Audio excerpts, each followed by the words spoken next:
Testing. This is the Destroyer. Destroyer, the sensational, original, intelligent destroyer, right? That's him. How you doing, Dick? Did you call 5 minutes ago? No, I did not. That was not me. Oh, somebody from California? No, I'm from Arizona. Oh, okay. Okay, I'm ready. And Whatever you got going. I'm ready as well. This is 57talk.com. It's a pleasure. One of the all-time legends of professional wrestling. Dick Beyer, the original, sensational, intelligent destroyer. Do I have that right? It was the intelligent, sensational destroyer. And it is. He hasn't lost any of his intelligence. In fact, after 8,500 wrestling matches, I got a little smarter. Dick, you know, we talk with many people in the world of professional wrestling. Last night I was on the phone with a promoter from Lancaster, California. Oh, my God. Is he going to book me there? And he told me that you still owe him a match. Now, I told him, I says, but you got to book me, but I'm a lot more expensive now than I used to be. So there is a chance of a comeback. Oh, yes. Actually, that promoter who I spoke with was Jeff Walton, who has... I know who you were talking about. Jeff has done a lot of interviews with us, and he has told me, even though I never saw you in the ring, a little bit ahead of... behind. Well, I was young, whatever. He said that Intelligent Sensational Destroyer was one of the, and he would pause, all-time greats in professional wrestling, no question. And Jeff is quite fond of you. Yes, we see each other quite a bit at the Cauliflower Alley Club, and we've joked around a lot. He's good friends with Art Koopman, and Art has been a fan since 1963. Art Williams, I don't know if you know him or not. Vaguely know the name. Yeah. Dick, how long have you been out of? When's the last time you had a match? The 80s? No, I wrestled my final match in Tokyo, Japan on July the 29th, 1993. 93. And I had my first match in Dayton, Ohio television against Eddie Albers. Eddie Albers later became Count Edmund von Albers, and then he went as one of the Miller brothers, as Big Bill Miller. But he looked like Ed Miller, but they're Miller brothers. There were real Miller brothers, Danny Miller and Bill Miller, and they were from Ohio. And Eddie Albers was tall and big, and when he got more experience in the business, he went as Bill Miller's partner. But I had that match in October of 1954. So my career went from 54 to 93. And a great career it was. Now, Dick, I've got a lot of questions from the audience, and it's from all different years. Would you like to answer some of these? They're really good questions. I will answer everything I can as long as I'm smart enough. Okay, because, I mean, these guys, there's a lot of fans on the internet. They followed your career, and I actually have all the results of your match from 50 till, I suppose, 1993. But I'm going to start with the question. The first question is from Peter. This interview really needs some Rikidōzan. How do you say that? Rikidōzan? Rikidōzan stories. Destroyer was involved in a 6-man tag match that ended up being Rikidōzan's final match, stabbed a day or two later. Would be interested in Rikidōzan's demeanor before that and what happened to the JWA and the immediate aftermath. You sent me about 4 questions in one there. Well, tell us a little bit about Rikidōzan, first of all, because he's before most of our time. Well, Rikidōzan was a Seikiweki sumo wrestler, and a Seikiweki is a champion. Then there's a junior champion, which is an Ozeki, and then a Yokozuna is a grand champion. So before he got to be a junior champion and or a grand champion, he retired from sumo and went into pro wrestling. And I want to think that this was in the early 50s, maybe 55, 56, because I first met Ricky in Hawaii. I wrestled Kokichi Endo in a judo match in, I want to say in maybe January or February of 1956. And I met Ricky, and when I met him at this time, I was Dick Beyer. I wasn't the Destroyer yet.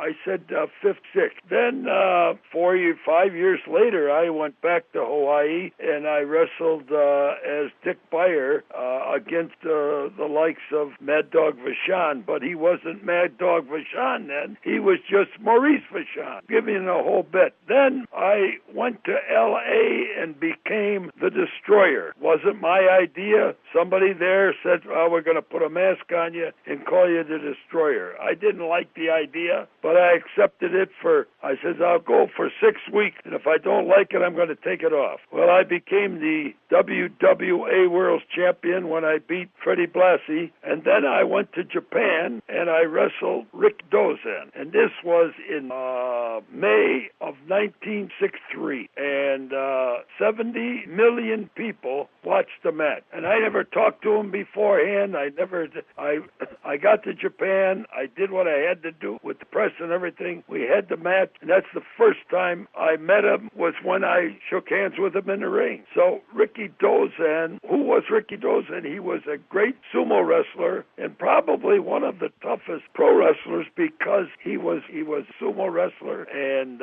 he was addition, pretty good size, but he wasn't a great pro wrestler, but he was a tough son of a gun. I'll tell you that. Was he over? Well, rhetorical question, but how over was he in Japan? Oh, he was God. He was God. He brought pro wrestling to Japan, and he was the boss. There was no other boss. Rikidōzan, I saw later on that was later on in that same year, I went back to Japan in December, and I wrestled him I think a half a dozen times. And you had mentioned that the last match you had was a six-man team match, which you were right. It was Ilio DiPaolo, Buddy Austin, and myself against Rikidōzan, Great Togo, and Toyo Nobori. I think it was Toyo Nobori. It might have been Yoshimura. But that match took place in Hamamatsu, and we went to Tokyo that night on a sleeper train. Now you can get on the express train and be there in 2 hours. But we went on a sleeper train and got into Tokyo about 7 in the morning. And we left. That was a Friday. And that Friday night, I had to rest in Portland, Oregon. So I had to leave. And when you go back from Japan, you cross the international gate line. So you go from Friday to Friday. And I went back and I wrestled in Portland. My wife picked me up at the airport in Portland. Says, "Did you see the papers?" I said, "What do you mean?" Rikidōzan got stabbed in a nightclub. I says, "No way. I left him maybe 20 hours ago." But he went, I got my money, and then I went to the airport with Ilio DiPaolo, and I caught an airplane from Tokyo to Anchorage, Alaska. And from Anchorage, Ilio went to Buffalo, and I went Portland. And when I got to Portland, Rikidōzan was already stabbed at the Copacabana, which was a nightclub in Tokyo. So and a week later, he died of peritonitis of the intestine. He wasn't supposed to drink any milk because of the stab wound. Somebody got him some milk and drank it. He caught an infected stomach and died. So he didn't die strictly from the stab wound? Well, it was from the stab wound, yes. But the milk caused... He didn't die immediately. He died. It was almost a week later that he died. And what was the condition of JWA in the immediate aftermath? The Japanese Pro Wrestling Association was taken over by the bigger name, Inoki, Baba, Kokichi Endo, Yoshimura. So they kept Japan Pro Wrestling. One more miss was, I'll think of it in a minute. But there was about 6 or 7 wrestlers that took over Japan Pro Wrestling. And they kept it going, 64, 65, 66, 7.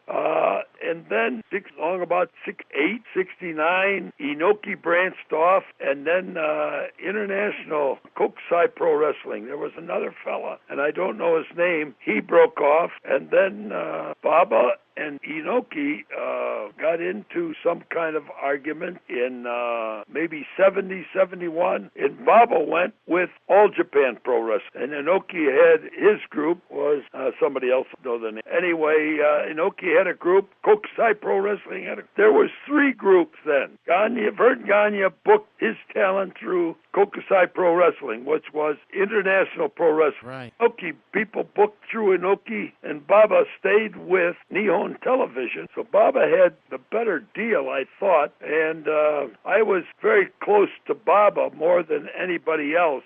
So when I stayed with Japan Pro Wrestling, Baba wanted me to come over for a tour, and I says, Baba, since I've been in the business, I've been always loyal to the person who booked me, and Japan Pro Wrestling booked me, so I went back, and so did Fritz von Erich. We went over on a tour. It was the last tour that Japan Pro Wrestling had. And then I told Baba, I can come for you, because they folded. And so I went for Baba, and different other wrestlers went for, I know Gagne went with International Kokusai Pro Wrestling. Other people went for Inoki.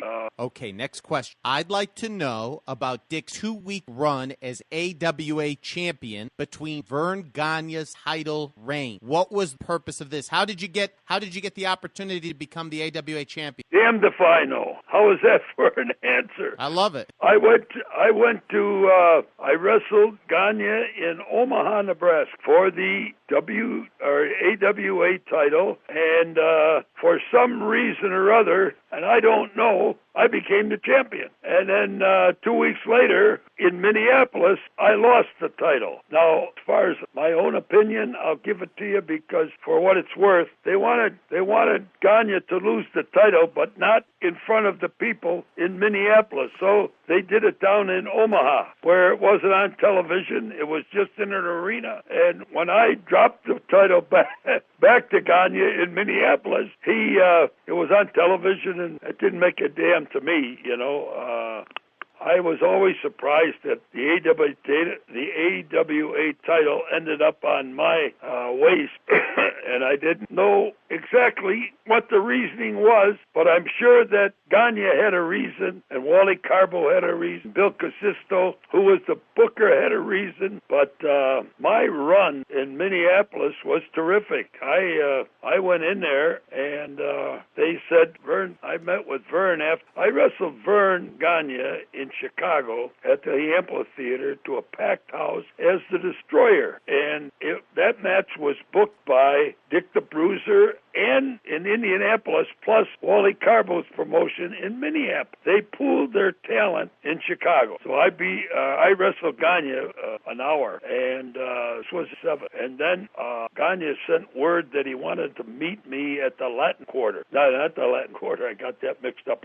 He wanted to meet me at the Playboy Club in downtown Chicago. And he said, at this Playboy Club, he says, I want you to come to Minneapolis. He says, usually when a promoter wants you to come into a territory, they're going to make you money. So I says, what's the deal? He says, I don't want the Destroyer because everybody knows the Destroyer's Dick Beyer. I says, who the hell's Dick Beyer? He never made any money. So anyway, he said, come in under another mask. So I went in there 3 weeks in a row and sat in the television audience. First week I went in, I put a paper bag over my head, put 2 eye holes in, like those kids wear today for Halloween. And the next week I wore the same thing, and I just sat in the audience. And then the third week I actually wore a mask. At that time, Marty O'Neill, who was the announcer, come over and said to me, he said, who are you? I said, it's none of your business. I'm here to watch wrestling. He said, well, you got that thing on your head. I says, well, it's close to Halloween. Anyway, at that particular time, I jumped over the top rope, put the figure 4 leg lock on Verne Gagne. It was off. So then I went back to Chicago. 6 weeks later, then I wrestled as the Destroyer. I went into Chicago against Gagne as Dr. X. The people never saw, because I changed my style. I changed my uniform. I wore black shoes, black tights, black top, black mask with an X on it. And as the Destroyer, I had white mask. Dick,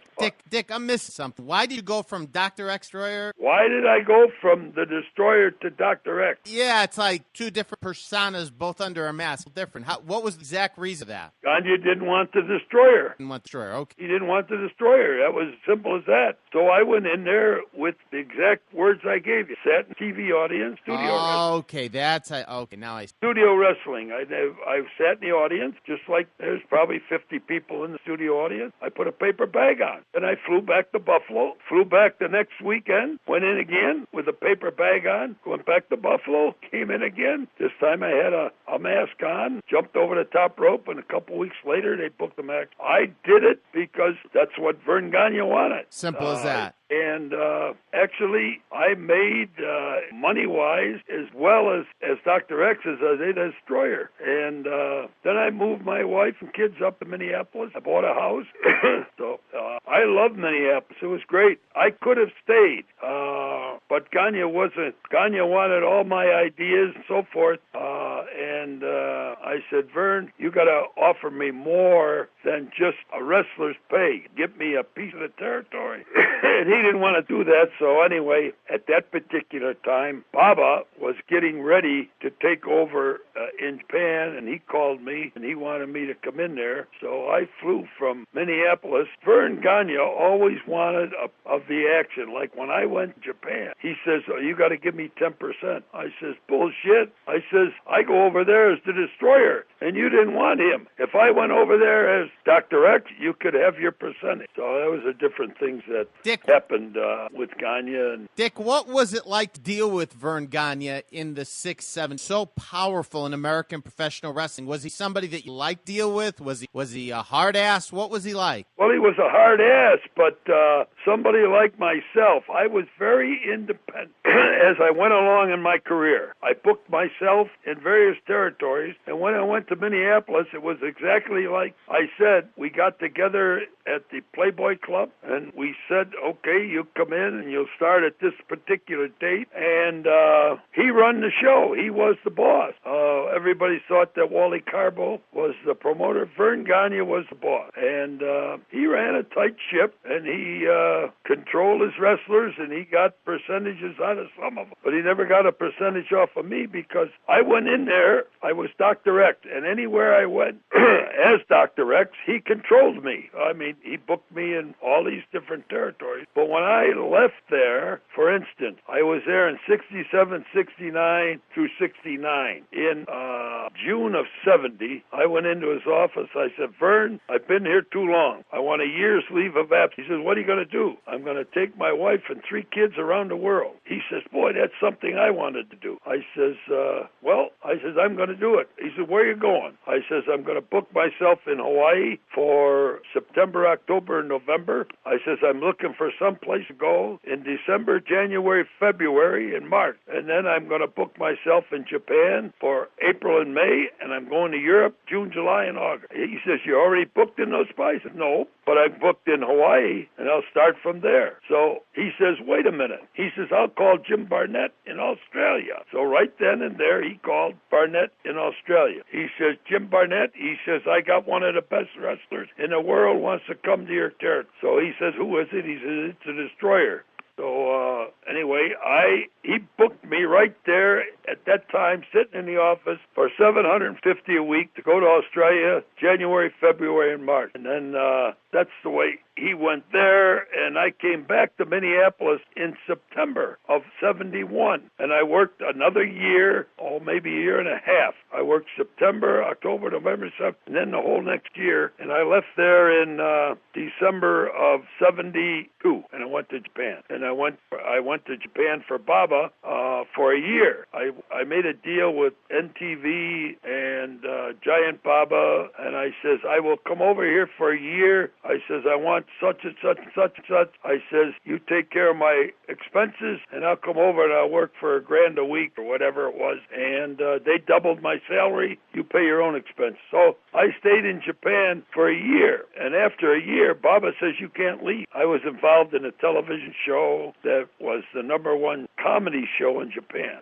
It was called Uwasa no Channel. Anyway, I got involved, and I was on that show with wrestling for 4 years. Anyway, I put 6 years in Japan. I went there for one and put 6 years. It was a great, great experience. And I still go to Japan. I go to Japan 3 or 4 times a year as a personality. I go over there for kids wrestling. So I still have I got as many friends in Japan as I got in the United States. Dick, what quality of life did you have in Japan? You obviously made a lot of money. Were you totally comfortable there? I was very comfortable. It's one of the safest cities in the world. Safe for your kids. Your wife could walk down the street at midnight. No problems. I had no problems. I was, of course, if you talk to other Americans or other Europeans, they had more problems with going to a restaurant, going to a bar, going. I wore my mask all the time when I was on the street. So I was a celebrity. I was as popular as Joe DiMaggio was here in Japan. So, and I'm still that popular. Of course, the younger crowd don't remember the Destroyer, but anybody over 40, they know who I am. I think a lot of people know who you are because just such a legend game. One of the things you did, you were the first to get into merchandise. What opened that door for you?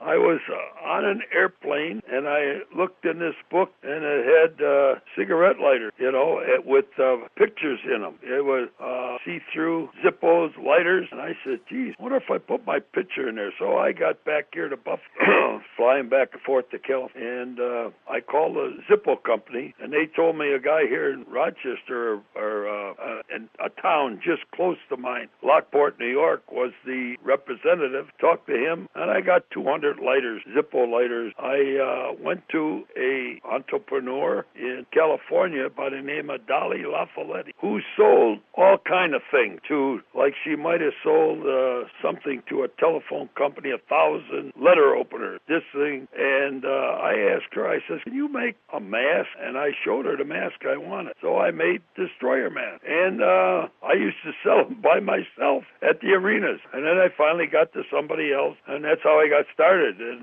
if I would have known a little bit more about marketing, I could have sewed up a lot of different things. But I didn't. I wasn't. I was educated. I had a master's degree in education, but I should have had a degree in marketing, and I could have made some more money. I'm still doing it through my house, through my website, and I get 8 or 10 orders a week for a mask, a Destroyer mask, a Dr. X mask. I get orders for pictures, fountain pens. My bobblehead sells well, so I still do it. I don't make a lot of money at it, but it's something that keeps the Destroyer's name alive. Indeed. One of the listeners says, going back to very early 70s, even smaller Midwest towns like the one I came from had a Dr. X booth with just his stuff set up for every AWA show where he was on the card. I know they sold shirts, masks, and I recall some kind of photo album or magazine thing. How did you work that deal with Verne? Because Verne wasn't to,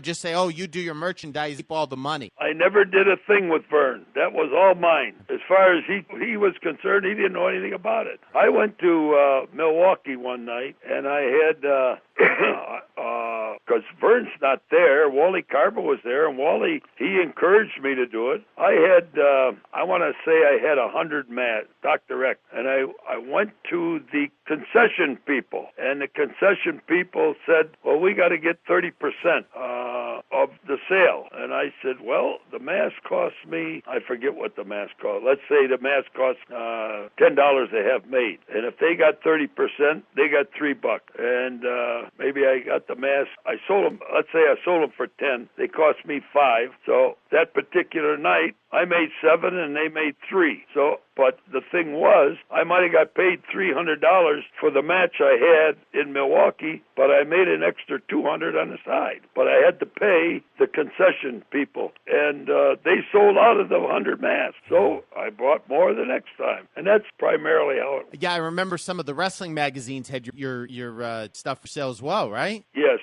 Norman Keitzer, who Norman was wrote different wrestling magazines. The Wrestling News, Wrestling right. Review, yeah. And he lived not too far from Minneapolis, so that worked out well. And I put the ad in the magazine, and he ended up mailing them out. I gave the equipment to him. He ended up mailing out, and he got 30. So that's how that. Dick, and another question. In 1984, you went in near the end of your career to Mid-South. You had a young protege, Mark Reagan. Mark Reagan. And they say that you wrestled under a different mask as Shadow. Right. Describe to me what it was like in 84 working for Watts, coming in, trying to train some fresh talent. Well, Bill Bill Watts and I were very close friends. We were close in Minneapolis, made money together, so it was very easy to work with Bill Watts. I had this wrestler was he wrestled for me when I come back from Japan in '79. I was a single parent with my daughter, and because my oldest boy went to college at Chaminade University in Hawaii, and my daughter came home with me, and my youngest son, through the divorce I had with my first wife, he stayed in Japan with his mother. One of the toughest decisions I ever made was giving my son, but it worked out well. His mother was a good mother. We just didn't get along, but she was a good mother. But then in 79, 80, 81, I coached high school wrestling. Now I went back to my degree. I got my master's degree in education, and I went to a school called Amherst High School, Buffalo, and because they wanted me to coach wrestling. I didn't teach in the school. I just coached wrestling, and they paid $2,000 or $3,000 for the wrestling. And I had a kid by the name of Mark Reagan, who was a tough amateur, and I took him to the state championship. And then he told me, he says, "Coach, I want to be a pro wrestler." I says, "No, you're going to go to college." So he got a scholarship to Kentucky for wrestling. He last 6 months, and the coach at the college called me. He says he's not doing well in school. He wants to be a pro wrestler. He came home, and I sent him to Cleveland State. And Cleveland State, he stayed a little while and came back home again. And he says, "Coach," he says, "I want to be a pro wrestler." I says, "You got to get an education. Go in the service." So I got him. He enlisted in the reserve. He got down to Fort Dick, and he was a hell of a football player, too. And he had a bad knee. He didn't have a bad knee when he wrestled, but he had a bad knee. He had a scar on it that was an ugly-looking scar from an operation on his knee. And the Army, they discharged him, and they said that they sent him home. So now here's a kid that sent to Kentucky. He came back. I sent him to Cleveland State. He came back. He went in the Army. He came back. I had to give in. I said, okay. So I trained him to be a pro wrestler. But the timing on it was bad in that he was black to begin with. And I called Bill Watts. We went down to Watts territory, and then I wrestled as the Shadow because I was going to go on there, and I wrestled some of their good guys, and I let them win, So I went in there as the Shadow, and they beat the Shadow, and nobody knew who the Shadow was. Didn't make any difference to the Destroyer or Dr. X. And then I went down to Houston, but in Houston I was a big card in sixth. So in Houston I wrestled. I brought Mark Reagan down there for a week, and I wrestled there as the Destroyer. And then we went up to Watts territory, and Mark Reagan stayed there, and I went home. And he did okay, but here's a young wrestler in the business that's black in the South. It was tough. So he didn't last all that long. He's still a very good friend of mine today. Good friend of my son. I was kind of like a father to him because his father died. His mother was a great person. They come from a nice family. Dick, he was talented. Oh yeah. And how? Just because he was black, why he didn't make it? No, that wasn't the reason. I mean, I know there was racism, professional wrestling, to be realistic, in the 70s and a little bit into the 80s, and who knows, maybe even beyond. But talented, trained by you.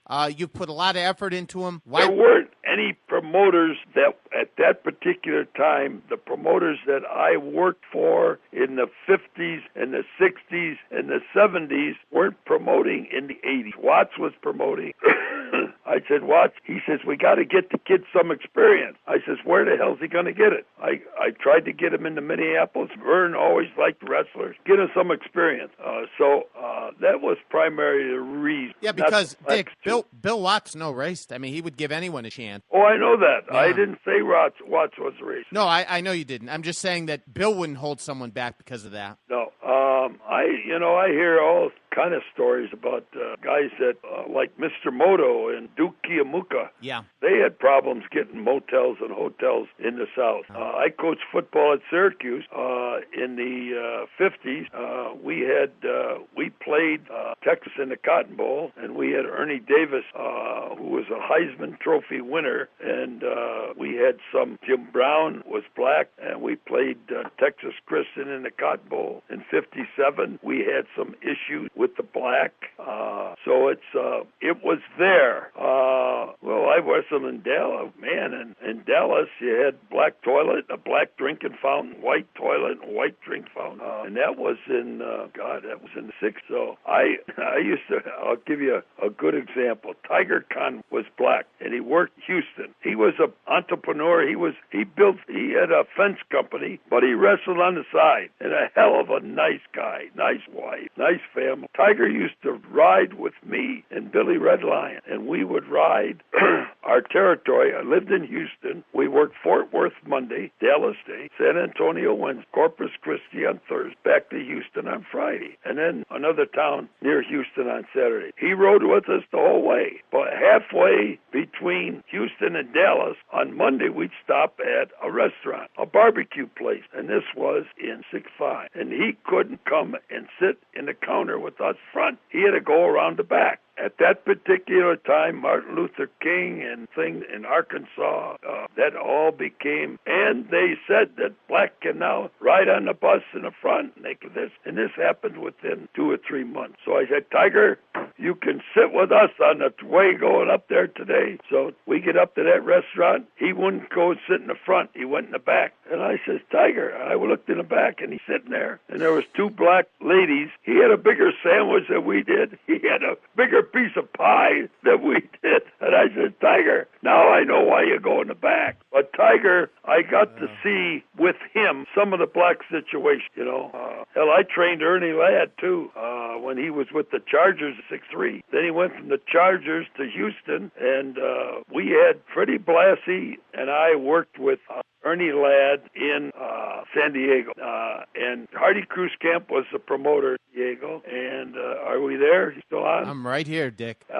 We had a match. Don Manoukian and I. Don Manoukian was a hell of a work. A lot of fun. He was roommates with John Brody at Stanford. Real smart guy. He was my taking part in L.A. for about a year. But he and I were wrestling Blassie and Ernie Ladd in San Diego. And they got a big crowd because he's wrestling with Blassie, and Blassie was a heel turned babyface. And now you got Ernie Ladd, who's one of the star football players for the San Diego Chargers, and against Don Manoukian and I. Well, it's our job to make this guy look good on his first night. And we tried, and we tried. Honest to Christ, we come back to the dressing room, and Hardy Cruz Camp said, "You ruined my star. You ruined my star." I said, Hardy, we tried. We tried. And Blassie said they did everything they could. He just didn't have it yet, He didn't learn it quick enough, what he had to do to get himself over, pick us up, throw us over the top. We were yelling at him to do things. So that was the experience I had. Then I had another experience with him in his hometown 5 years later, and it was great. I wrestled him he was from Lake Charles, Louisiana, and I wrestled him. He had a tag partner. Can't think of his name right now. But Billy Red Lions and I were tag team partners against Ernie Ladd and anyway, a funny Italian, smoked a cigar.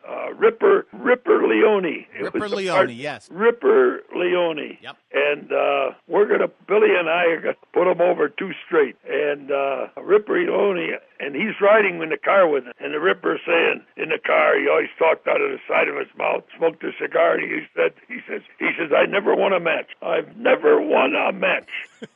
Yeah. And he's talking about this here.